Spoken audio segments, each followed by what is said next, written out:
Hey there everyone, this is Samuel Johnson and welcome back to the Neutron Perspectives, and today we're going to be discussing episode 11 of The Adventures of Jimmy Neutron, Safety First / Crime Sheen Investigation. So, what's going on in Safety First is that Jimmy has a bully. His name is Terry Finster, and he basically does what any cartoon bully would do. Steals Jimmy's lunch, beats the shit out of him, humiliates him in every way possible, and just messes with all of his stuff. Basically, he just wants to make Jimmy's life an absolute living hell, to the point where Jimmy has to basically take precautions whenever he goes to school. Terry likes to steal his lunch, so he brings 2 lunches, and every time Jimmy gets thrown in the dumpster to try and cover up the smell, he uses his dad's aftershave. So Jimmy's just trying to learn how to deal. The only problem is, Terry is relentless. He's not leaving Jimmy alone for a second. To the point where even Cindy and Libby are telling Jimmy, okay, maybe you should tell an adult, not even you deserve to be treated like that every day.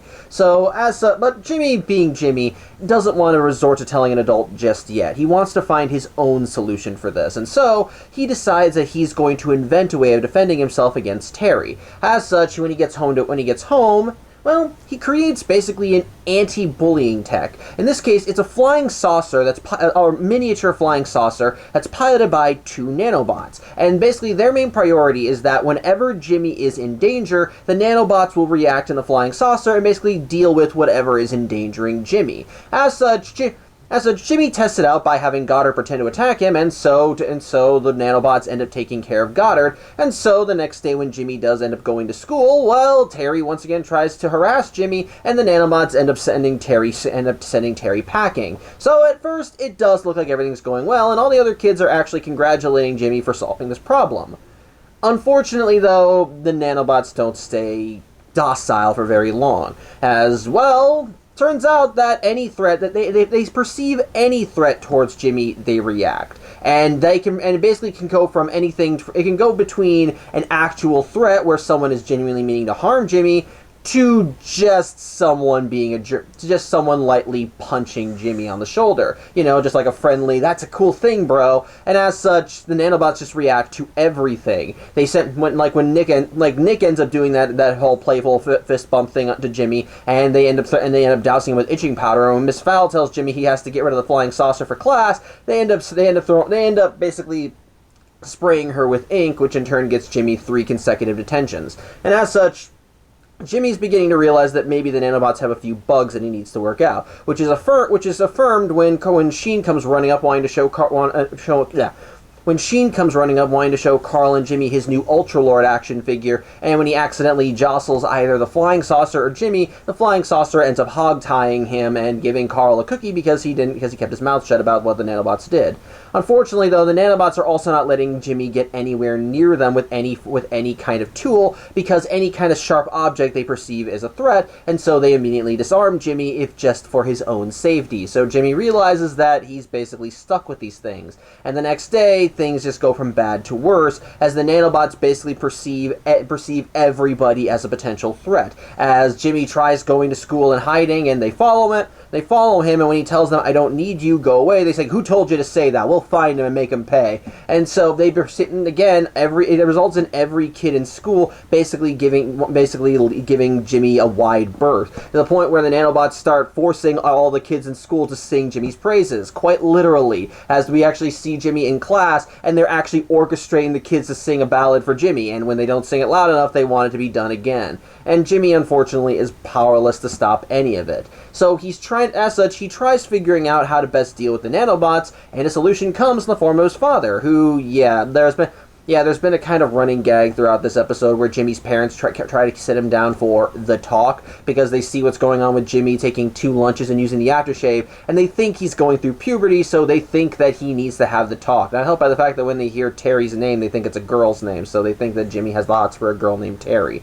As such, when Hugh tries sitting Jimmy down for the talk, and he mentions how emotions can feel confusing, that gives Jimmy inspiration, as he realizes that the best way to stop the nanobots, basically put him in a logic loop. And so, as such, Jimmy ends up going outside, gets the nanobots' attention, and then he proceeds to kick his own ass as he starts beating himself up, knocking himself down, and the nanobots unfortunately don't really know what to do, because their programming is to deal with any threat to Jimmy, but right now the threat is Jimmy, so they really have no idea what to do, and as such, it ends up confusing the flying saucer and their technology enough that eventually it causes a logic paradox and the flying saucer blows up. The nanobots themselves are saved because the captain wound up having a parachute, but when they end up falling down, Garler just digs a hole and they fall into it. Although if later episodes are anything to go by, Jimmy does end up digging them back up later, so what can you do?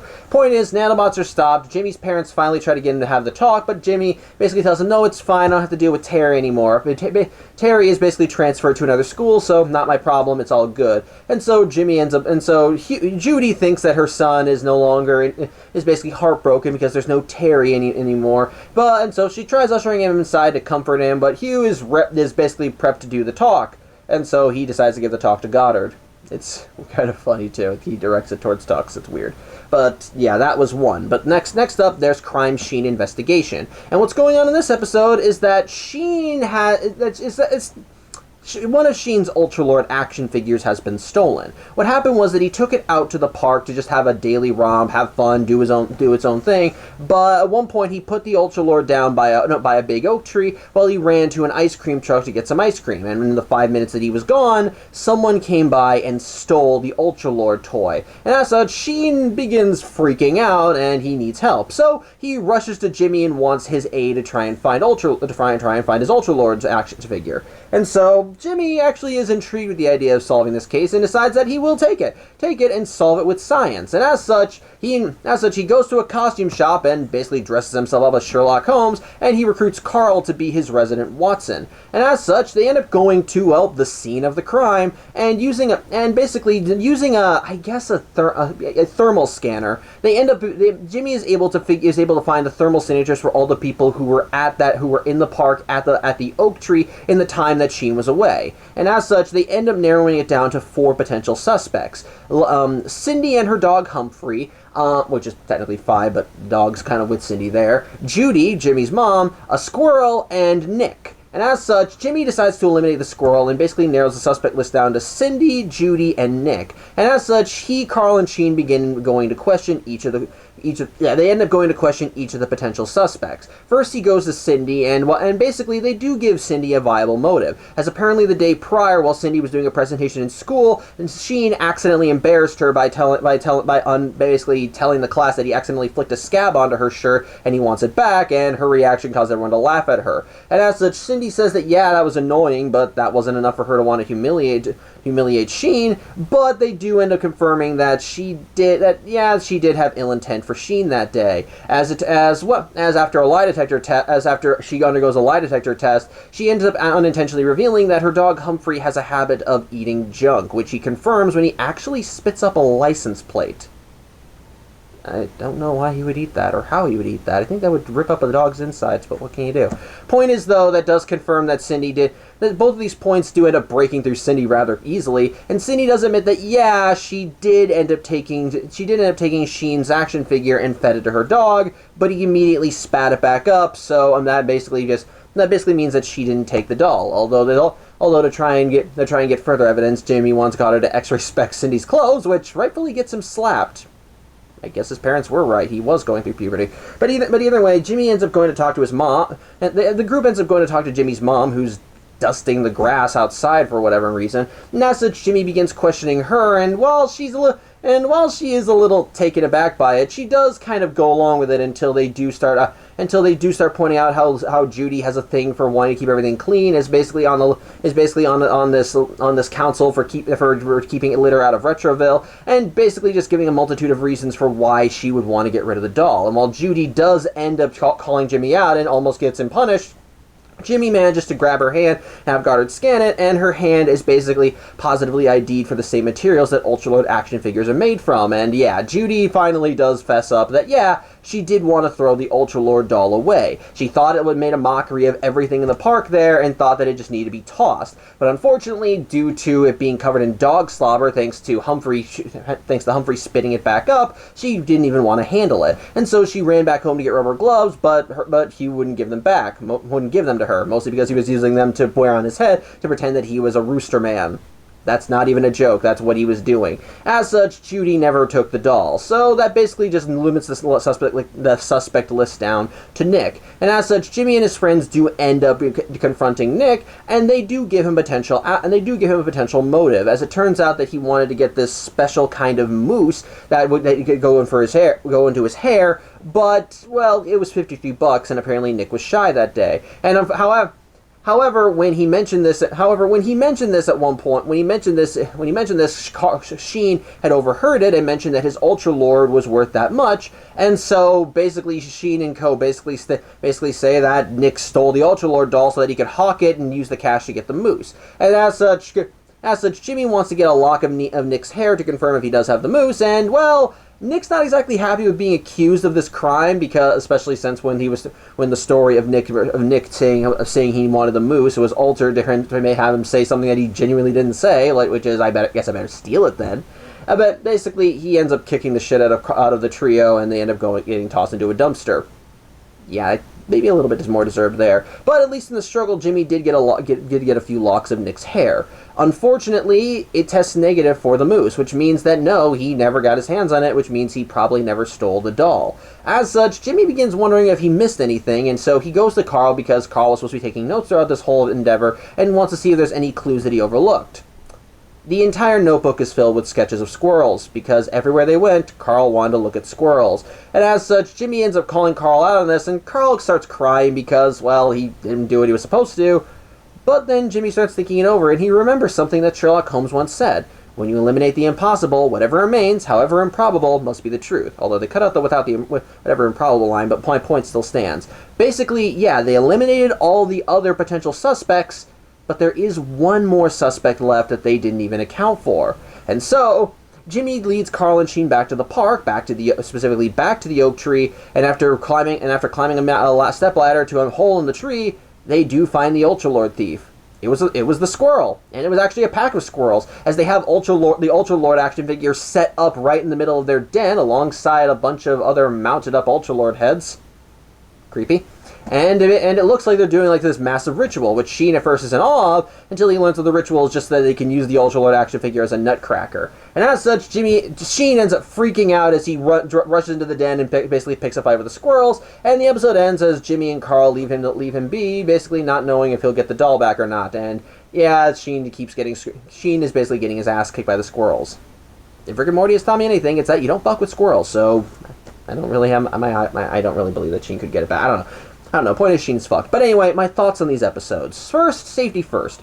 I actually really liked this episode when I was a kid, and it was one episode that I didn't sadly see in syndication that often, because I thought it was a pretty interesting one. And I liked the nanobots. I thought the nanobots were pretty quirky characters. They didn't really have a lot of screen time, and sadly I don't think they had as much time to stew in this episode. But for the small bits that we did get of them, they just seemed like a fun pair. Because the thing is, the nanobots themselves each had their own unique personalities, and they basically constantly bickered. Both of them always, there was this tall lanky one and this short stubby one, and the short stubby one was supposed to be the leader, and the tall lanky one was supposed to be a second in command, and both of them basically just kept bickering over how to best perform the job, or who was supposed to be in command, or what they were supposed to do, and it was actually pretty damn funny. And so seeing them work off of each other and constantly butt heads was actually kind of a joy. And likewise, when we see them go off the rails and basically start acting as bullies to all the other kids so that Jimmy will be treated nicer, it actually is sort of entertaining seeing them just go so over the top as they can perceive every little thing as a threat. And it's honestly just so kind of adorably idiotic, but but in a way it's sort of endearing. I mean, it sucks for those kids, but I just find their characters just so delightfully charming and fun to watch that I can't help but kind of enjoy it. And so I actually like seeing them go throughout the episode. And yes, I did, in fact, I will admit, the running gag with Jimmy's parents was one that I wasn't exactly fond of, as I thought it was just kind of dumb how they kept missing the mark, and there was never really a chance for Jimmy to explain to them, no, I don't, there's not a girl that I like, I'm just being bullied, and I'm trying to figure out how to best deal with it. And so I did kind of find that annoying, but I will still give credit where it's due. But I will still give credit where it's due that the ending was at least funny, as Hugh basically pulled Goddard aside to give him the talk. And likewise, I do Likewise, I like how Jimmy was able to take down the nanobots by basically throwing them for a logic loop, which I actually think is fun. So, and on top of that, seeing the various ways that the nanobots kept messing with all the other kids to protect Jimmy, I thought was just kind of fun. So I actually found that enjoyable, and seeing them, and again, even when their ship blew up and the nanobots had to Vamscray, I love that they're still bickering because the tall one is hanging off the legs of the short stubby one because he's the only one that got a parachute. It's like, why did you only get a parachute? It's like, hey, stop talking or I'll detach my legs. It's just like, I like that. It's just kind of fun. I wish they had more screen time in the episode, and thankfully they do come back in a later episode, so they are not underutilized. So yeah, I like them. I like these guys. They're a treat. Wish there was more time with them, but for what little they had, thought it was enjoyable. Also, although I will also say that Terry really should not be picking a fight with Jimmy. Jimmy, at this point, should still have enough street cred in Retroville that everyone should know not to screw with him. Yeah, you got Cindy, who constantly butts heads with Jimmy, but that's been a constant character trait of hers from even the movie. And even throughout all that, Cindy knows if trouble's calling, best call Jimmy Neutron. So at the very least, yeah, she'll butt heads with Jimmy, but she'll defer to him when things go wrong. And so the idea of there being an actual bully who will actually go out of the way to make Jimmy's life a living hell, considering all that he is capable of doing and then some. Yeah, Terry had some balls on him. I don't think he's going to be showing them off anytime soon now because he got harassed by nanobots and so forth. So whatever. But again, kind of liked that. And I actually do also like a little bit of continuity in the episode, as when Jimmy does end up explaining the nanobots to Carl and Sheen, Carl rightfully points out that the last time Jimmy used nanotechnology to solve his problems, i.e. fitting his pants with nanochips so that they'll put themselves away, well, that blew up in his face because, well, guess what? The nanochips came alive. So I do like that they actually acknowledge that. And while Jimmy tries writing it out by saying, "Oh no, that was a nanochip. These are nanobots, second generation," and because there's two of them, they can keep each other in check with checks and balances. And at the end of the day, even they still end up going haywire. It's great. I love it. So yeah, safety first. Still an enjoyable episode. Wish we had more time with the bots in this episode, but for what we have, it's still fun. I enjoyed it overall. Good time. And then there's Crime Sheen Investigation. Again, just fun. I like it. I do like it. It's again, maybe it moves a little too fast for a regular mystery episode, as each of the suspects, in this case, and more specifically Cindy and Judy, do kind of break a little too quickly when they're shown evidence, but you could argue that that's the case with a lot of other mystery shows too. When my mom watched Perry Mason on TV, whenever it got to questioning who the real killer was, they would always fold like a paper napkin. So I'll let that slide. I will actually let that slide for this one. Otherwise, though, I do admit it was kind of an amusing It was actually kind of an amusing mystery, seeing Jimmy kind of go all in by dressing up as Sherlock Holmes to try and solve the case, them questioning each of the witnesses and trying to figure out who among them was the thief. And so it was, and likewise the whole running gag with Carl not doing what he was supposed to do as the resident Watson and just basically talk to squirrels and sketch them out. So that was actually pretty fun. And so I do like that. And honestly, I like the twist with who the real thief was, because again, it's a character that you probably would write off, and yet they still leave enough in the background so that you still keep the squirrels fresh in your mind, because after all, squirrels are everywhere the group goes, and so Carl being Carl, he keeps questioning the squirrels even though he really should be focusing on the case, and so seeing them constantly running around keeps your attention on them. And so by the end, when it turns out that the squirrels were the ones who actually took Ultra Lord, I actually think that's a pretty good twist. It actually makes sense for the story, and I think overall is enjoyable. And I love that the twist was that they were using the Ultra Lord action figure as a nutcracker for some weird ritual. And again, the squirrels clearly set this shit up. They had Ultra Lord action figure heads mounted on little sticks. So someone had to put all this shit together. So the squirrels are clearly a lot more organized. I guess no matter what corner of the multiverse you find yourself in, just don't fuck with squirrels, dude. Don't fuck with squirrels. So I kind of like that. That's enjoyable, and the process of getting there and the antics that go about it are just fun. I like seeing each of the suspects get questioned, and that's a lot of fun. I love seeing the jokes that get thrown in there. I like seeing Sheen I love seeing Sheen treat this as one of the most serious investigations ever, because this is Ultra Lord action figure. At one point he puts on a Joe Friday-esque persona. It's actually pretty nice. Him basically chomping at the bit at every suspect, believing that they're all the thieves. It's great. I think it's great.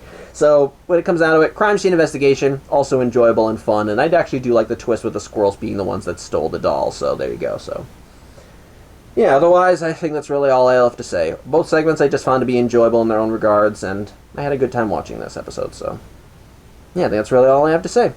Hope you enjoyed my ranting and rambling as per usual. As always, I'm Samuel Johnson, and I hope I'll be able to see you guys next week. Take care.